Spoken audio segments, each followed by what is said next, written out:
बेटे ने चुपचाप 2 जोड़े कपड़े और एक डबल रोटी मेरे हाथ में थमाई और धीरे से कहा, अब्बा, आपके लिए बस यही है। अब हमें थोड़ा सुकून चाहिए।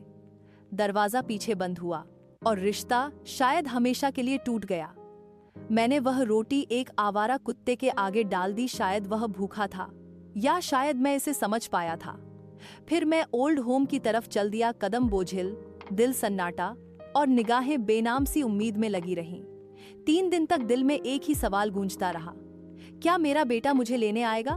क्या उसने एक लम्हे को भी मुझे याद किया होगा? क्या वह बहू को मना पाएगा कि अब्बा का होना रहमत है?